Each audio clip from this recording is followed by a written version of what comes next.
నీలిపత్రిక సాక్షిలో విష ప్రచారం చేస్తే చూస్తూ ఊరుకునేది లేదని టీడీపీ యువ నాయకులు జూలకంటి అక్కిరెడ్డి ఆగ్రహం వ్యక్తం చేశారు.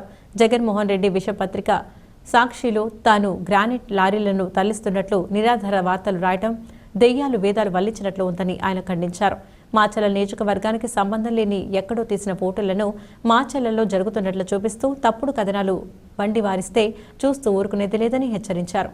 ఆ విషపత్రికపై పరువు నష్టం దావా వేసి న్యాయ పోరాటం చేస్తానని చెప్పారు. గత ప్రభుత్వంలో పిన్నెల్లి బ్రదర్స్ ఆధ్వర్యంలో గ్రానైట్ లారీల దందాలో 100 కోట్లు కొల్లగొట్టిన ఉదంతాలను నియోజకవర్గ ప్రజలు ఇప్పటికీ మరవలేదని గుర్తు చేశారు. వారు చేసిన దందాలపై రేపో మాపో కూటమి ప్రభుత్వం సిఐడి విచారణకు ఆదేశిస్తున్న క్రమంలో ఆ అవినీతి మరకలను తమపై రుద్దాలని చూస్తున్నారని మండిపడ్డారు. దందాలు దౌర్జన్యాలు చేసి అజ్ఞాతంలోకి వెళ్లిన పిన్నెల్లి సోదరులను ఆ పార్టీ నాయకులతో పాటు ప్రజలు సైతం చేదరించుకుంటున్నారని ఎద్దేవా చేశారు. ప్రజలు దృష్టిని మరల్చడానికి తమపై ఇటువంటి తప్పుడు వార్తలు రాస్తున్నారని ఆగ్రహం వ్యక్తం చేశారు.